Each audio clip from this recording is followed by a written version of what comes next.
on the other one, you bastard! Brought to you by supporters who probably have better taste than this schmuck.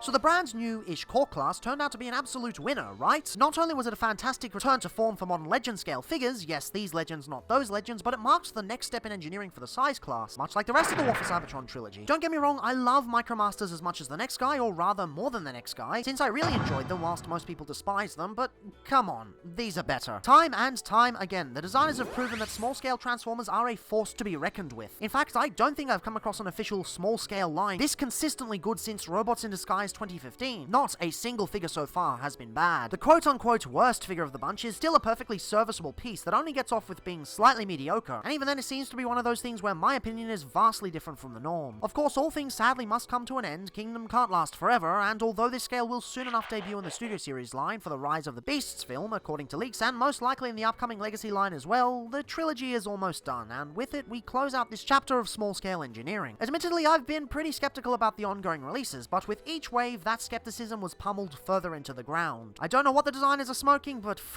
me, whatever it is, it's working. So today, let's close this out with probably the final wave of Kingdom's core class. Apparently Wave 4 is just going to be repacks, and even if they pull a Skywarp or a Nemesis Prime out of their ass, I don't know if that'll be worth covering. So let's give it one last hurrah. Let's see how the Legacy ends before the Legacy begins. Greetings, Cybertronians, I'm DrLockdown, and today's diagnosis pertains to Kingdom WFC K21 Dracodon and WFC K22 Soundwave. So before we get into the meat, potatoes, and the goddamn lasagna because your grandmother somehow thought there wasn't enough food on the table, just a little bit of housekeeping. The format of this review is going to be a smidge different from the usual comparison reviews. Since we're discussing a redeco of an existing figure, I'm going to get this out of the way first. Then after that, we'll jump into the more anticipated entry. I know that's 3 format fusterclucks in a row, but f*** you, it's my channel and I can do whatever. So jumping into Dracodon, I'm a little conflicted. See, whilst Vertebrae wasn't my favourite figure out of the first wave, I still really dug the vibe she had going. The classiness of the design, the mature paint job, and the brilliance in her simplicity. It all led to a package that wasn't as good as the King of the Wave, but was still leagues above anything that had come before. Well, maybe excluding Shockwave and Cosmos, but that's beside the point. Dracodon, well, he doesn't quite spit in the face of all that, but is definitely missing something. Simply put, he's an easy step below Vertebrae. There's no way you can look at these two and say, oh, this one is an improvement in every single way. There are improvements, but not many. The joints are much better toleranced. Buttery smooth whilst still holding the weight without issue. Nothing gets locked up thanks to the types of plastic clashing. On Vertebrae, the jaw would get stuck after leaving it for a while. Many people flat out didn't notice there was a joint there at all, whereas on Dracodon, there's no mistaking it. Overall, he is just much nicer to pose. I also dig the black paint around the eye sockets. Considering it's going for the neon aesthetic, they couldn't just leave them as is like on the original. Gotta say, smart choice. But beyond that, everything else is either on par or slightly worse. Again, not bad mind you, but definitely disappointing. Addressing the elephant in the room, this plastic choice feels incredibly off. Now, I'm aware that neon robots are somewhat of an acquired taste. Not everyone's gonna jump on the pre-order of a figure like Balvintron right off the bat. That being said, I am that kind of person. A friend was able to source me a Balvintron, and I typically adore neon goodness. So, what's not working here? It's quite simple. Color breakup. If you're going to go for that 90s neon goodness, you can't just slap a single color on the whole thing and call it a day. That was the problem with Time's Return Sentinel Prime, which is why enjoyment of that figure is nearly entirely dependent on repro labels. And you know my opinion on upgrade kits at this point. This mold, like many, has at least 2 different sprues, and stupidly they've decided to do the whole thing in neon green. The green itself isn't bad by any means, well, most of it, but there needs to be something else here. What about deep blue to balance it out, or black to make him feel more ferocious? No, instead we get the baffling decision to make the whole thing green. Mayhaps this was a carryover from his concept. Rumor has it, Dracodon was originally concepted as some sort of crocodile-type fossilizer. I know it's not actually a crocodile. Crikey, mate, I don't really care at this moment. Point is, word on the street says even before the name Dracodon was attached to the design, he was this thing, and if that's the case, maybe the green is a carryover from that. Tier Freaky says the designers were inspired to make a radioactive bone look, which lines up with the other 2 neon-draped fossilizers. Come on, Hasbro, finish the job! But none of that changes the fact that this looks unfinished. It legitimately shares more in common deco-wise with a dollar store bootleg. Yes, the gold paint is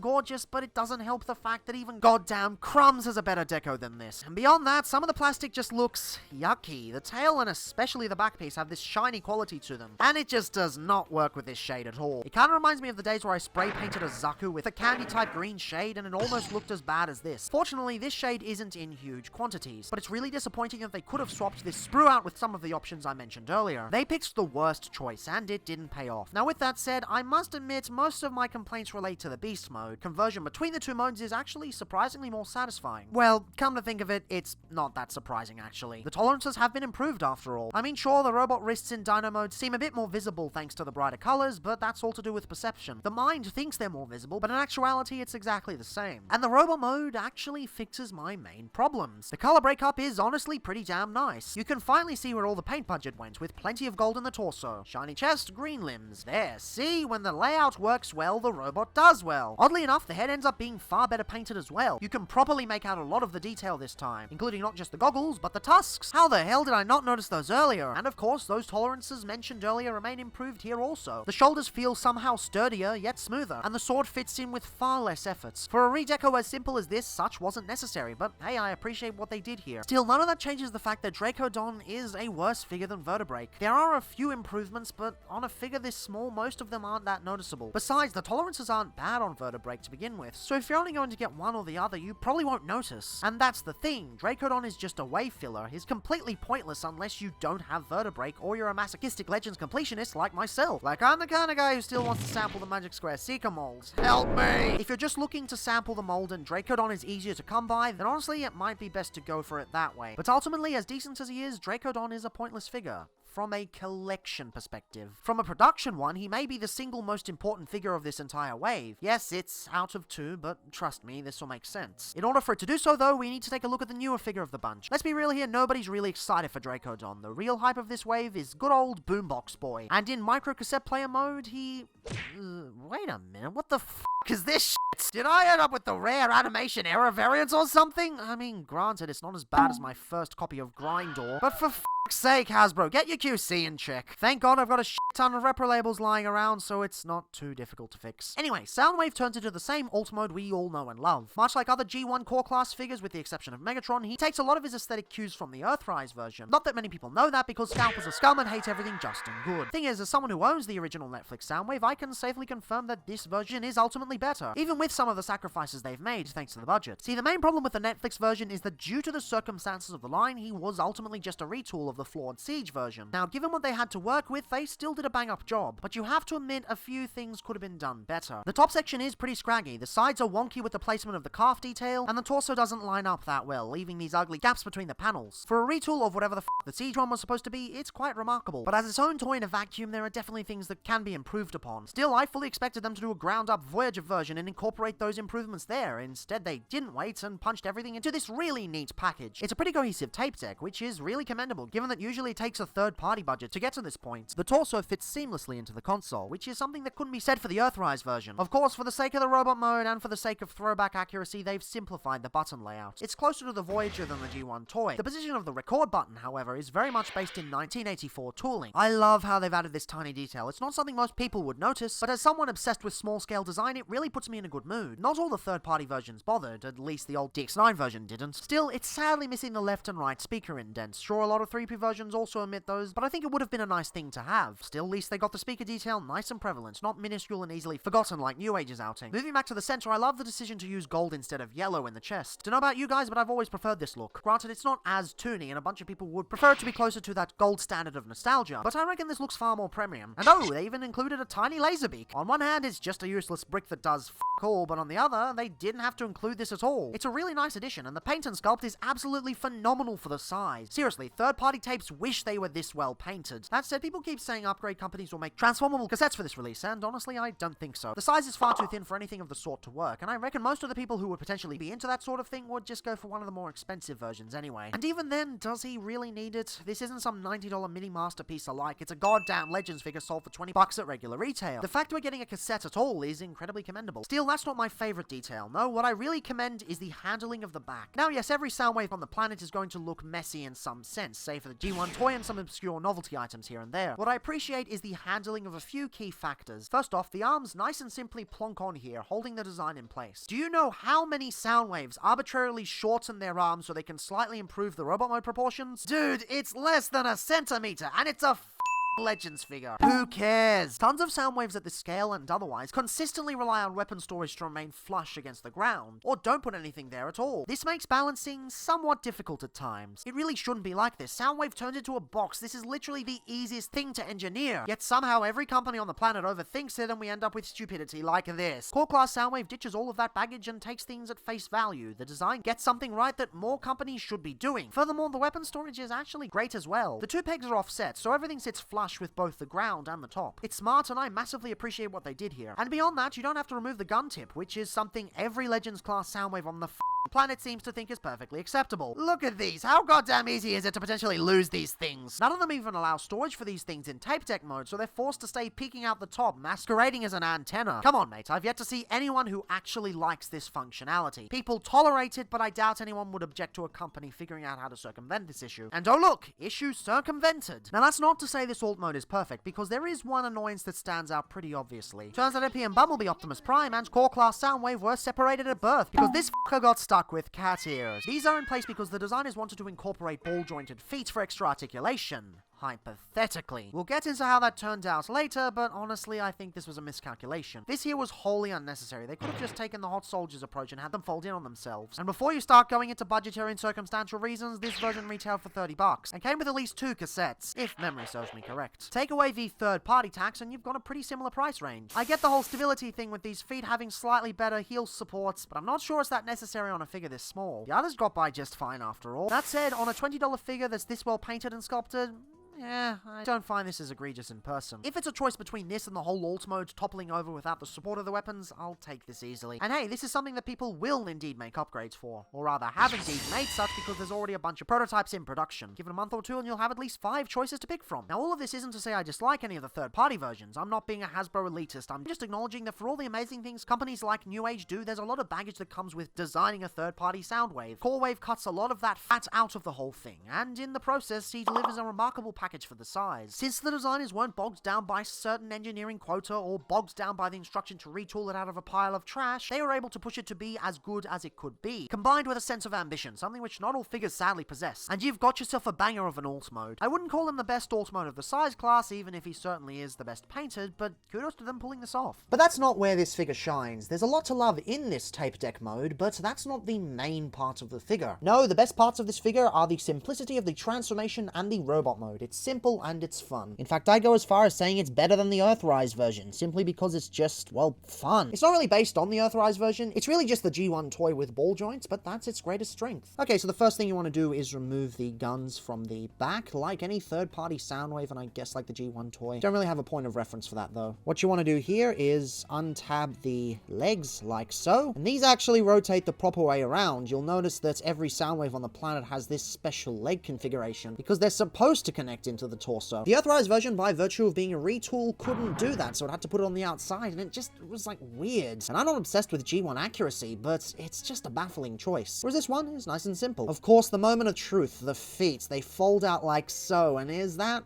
really worth it? The feet are kinda nice, but at the cost of the alt mode, I don't think it was that necessary. But oh well, we have what we have. Arms simply untab from there, and then rotate around on these butterfly joints. Oh yes, a Legends figure with butterfly joints. Well, backwards butterfly joints, but yeah, it's nice. And the fists flip out like so. Can I just say kudos to them fitting in really smoothly on the Voyager? It's just kinda clunky for some reason. Again, another way this is better than the Earthrise Netflix one. I use Earthrise and Netflix interchangeably, whatever. Anywho, last but not least, 2 little things. The first thing you want to do is bring up the head, fold up and flip around. The joy of ball joints. And then last but not least, gun goes there, and gun goes there. Nice and simple. And again, it's simple but fun. The G1 toy was a simple transformer, and this echoes that by copying the transformation. You don't need a million steps to make a Soundwave work, you just need a few nice and solid ones, and this does that splendidly. Now to clarify, I'm not saying the Legends versions are bad in any way. This one right here, the New Age version, is masterful with its engineering, but sometimes you just want something nice and fun. Third-party Legends hasn't really given us that. They've always gone above and beyond to add as many steps as possible. So this isn't bad, but I like this for a change. Now, I'ma keep it real with you. It's not hard to get a Legend scale Soundwave to work. Well, unless you're Cybertron, but we don't talk about that. The simplicity of the G1 toy was one of its greatest strengths. That said, many early attempts in third-party were, suffice to say, wonky as shit. So when people claim that core class Soundwave is better than third party, technically that's true if you exclude the two most recent entries. Well, 3 if you count the upcoming Iron Factory one. On his own though, he's pretty sweet. He's definitely a little blockier than you might be used to given what they're able to do with the size, but none of that really affects the overall feeling. Of course, the chest remains as cool as it did in tape deck mode, but now the head on the top brings the personality to life. It's a little more rounded and simplified than the larger version, but it remains quintessentially Soundwave. Not that it's difficult to get the face right. I can't say I'm happy about the head being hollow though, but yeah, at this size it's not that egregious. The shoulders take the molding of the Netflix version, but the coloring of the G1 toy stickers, and may I say this is a really neat combo. The arms, however, are a dead ringer for the G1 toy. Makes sense though, given that at this scale they do need to simplify things. I'm a little annoyed that the fists are so tiny though. I feel that even at such a scale, they should have been a bit bigger. Oh well, thanks to their size, the alt mode ends up being nice and balanced, so I can't complain too much. And hey, I'm definitely not going to complain about the hollowness on the back, whether here or on the ankles. Do I need to bring out the sign again? On the topic of the hands, he comes with the weapons he's always known for. Sadly, the shoulder cannon doesn't have the red trim, even though the section for such is already molded in. Oh hello, repro labels. But oh looky! They actually bothered to paint the missiles. I love this detail. It's something that the Earthrise version curiously omitted, despite it already being a thing on the Siege one. The blaster is pretty neat and actually includes the red trim. Beyond that though, it's pretty standard, save for the fact that it's all one piece and doesn't need to be disassembled. Again, I massively prefer this. Can't say I'm a fan of the handle length though. I get that it has to peg into the alt mode, but in this mode it's very difficult to get him to hold it. Still, I wouldn't consider this as bad as the way the legs work. Due to the commitment to get the tape buttons 100%, they've given him this hip skirt. It looks hella ugly when you try to get this guy in any poses. Granted, I get why they did it, and at the price point I don't really know how they could have worked around it, but still, it's pretty annoying. Plus, the sides of the legs are missing a lot of detail. Aside from the usual waffles, there's just nothing here. It's really annoying when you see they've gone to all the trouble of recreating the mechanical detail from the back of the Earthrise version, but then they kinda got lazy on the sides. It's not enough to make me hate the figure, but it's definitely annoying. Still, I guess it's commendable that the figure got this far before I found anything this frustrating. Everything else is done remarkably well, especially in the paint department. Sure, repro labels could definitely take this even further, but as it stands, they've done a damn fine job. Beyond that, the articulation is about as much as you'd expect. Sure, it would have been nice to open the backwards butterfly joint a bit to allow a few millimeters of extra motion, but then that would have f***ed with the cassette compatibility. Plus, hey, a Legends figure with a backwards butterfly joint? Not something you often see. Still, it is somewhat annoying how useless the feet are. Sure, they look nice, but this came at the cost of the tape deck mode cohesion. Doesn't seem like a worthy sacrifice. Oh well, ultimately I can't fault this guy too much. He's still what you'd expect at the size, and in the year he's coming out in. He's about at the standard the other figures are at, which is, suffice to say, very high. That said, he does seem to have a higher paint budget than the others, especially with the inclusion of laser brick. And this, right here, is why we ended up with Vertebrake. This is the whole reason this wave is somewhat all over the place. Yes, that's an oxymoron. F*** you. Budget allocation has been a thing for quite some time now. The first time I ever heard about it was back when Octobotamus was reviewing Dark of the Moon toys, although I never thought much of it. From there, the first time I took notice was the first wave of Studio Series. Sure, my Ratchet looks like this now, but back in the day, oh boy. What a paint job! It still continues to this day, and right here is a prime example. Draco Rex is already cheaper to produce, being a redeco with fewer extra development costs, but thanks to the lowered paint budget, Soundwave is able to get a heap of increased funding. Now ultimately, the question remains, do I think this justifies the issues with Draco Rex? No. A simple color swap on the sprue would have gone a long way to make this thing look far more premium. But as it stands, it's more at home with dollar store KOs in its deco. It's not a bad figure, not even worthy of the mediocre variant of the 3 out of 5 score marker, but it's definitely a step below Vertebrake. If both are on the shelf and you own neither, just go for Vertebrake. The only people I'd recommend this to are completionists like myself and people who for some reason can get Draco Rex easier or for cheaper. It's still a fun piece, especially with the improved tolerances, but as a mature age collector, I just don't see much value in this. Still, I do think it was a good idea to give Soundwave that extra push with his funding, because he is quite good. I don't think he's as interesting as several of the other releases, given he is, by and large, the G1 toy with ball joints doing an Earthrise cosplay, but is definitely a worthy pickup for any small-scale aficionados. Massive Soundwave fans who've yet to sample any of the newer third-party variants, or those who want to swap out one of the older fellows for something a bit more pristine, will likely find this to be one of the best toys they've come across. Personally, it's not something I can get super excited over, especially now that the novelty of the Legend scale making a proper return has worn off, but hey, I recognize that they've done a bang-up job here, and it's a wonderful way to close out this chapter in Legends history. Of course, given that this is likely to be the last core class wave of the line, at least as far as the leaks go, I think it's finally time to properly rank these fellows. Because I'm a bloody ranker! Now that's not to say Kingdom won't pull another few repaints or a 5th wave surprise out of their ass, but on the off chance this is how it ends, I think it's good to set the record straight on this wonderful year of small-scale engineering. Of course, this is just my own personal list, as all of these reviews are my own personal thoughts, so don't get your knickers in a twist. Me explaining my own thought processes doesn't devalue your own analysis. fallacies.